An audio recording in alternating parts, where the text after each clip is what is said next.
Right, let's quickly talk about the mouthing.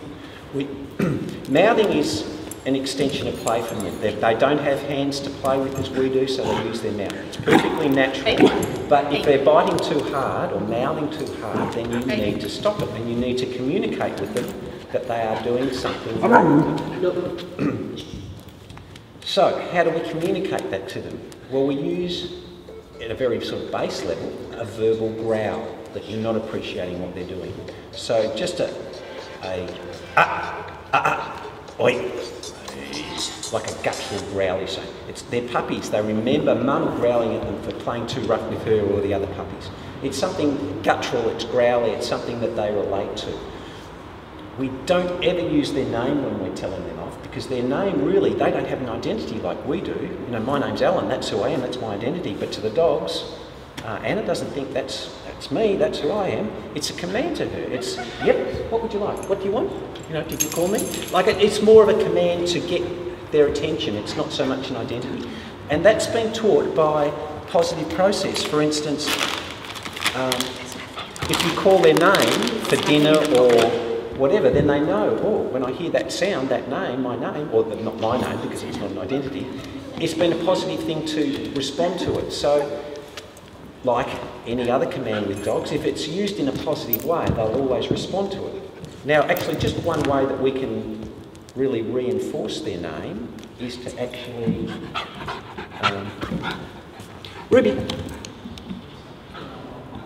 So it's call their name, let them follow the food to your eye and say their name, so they're looking at you right in the eye, you say their name and then bang, straight from the eye down to their mouth. So they know then it's a good thing to look at you in the eye when you call their name. Now on the other side of the coin, that can be destroyed if they're doing something wrong and you're screaming their name out at them. They're going to go, you know, in the park, they're going to hear their name and going to think, oh, not quite sure, does that mean trouble? So you always want their name to only be used in a positive context. So if you just remember that. So if they're mouthing, don't use their name. Use more of a guttural, growly sound, like a doesn't need to be loud. The hearing's 4 times stronger than ours. It's more in the tone more so than the loudness. We respond more. And in the future, if you don't, unless you're yelling at them, they won't pay any attention because they know, oh, he doesn't really mean it. Because I can feel it, sense it in the loudness of his tone. So be more in the way we use our body language and the growl. You know. You can just... So it's in the growl and your body language. They are fantastic readers of our body language. Hence that's why we want them to start responding to our body language and follow us. Sit. They will get it. It just takes a little bit of time. It's a learning process. So,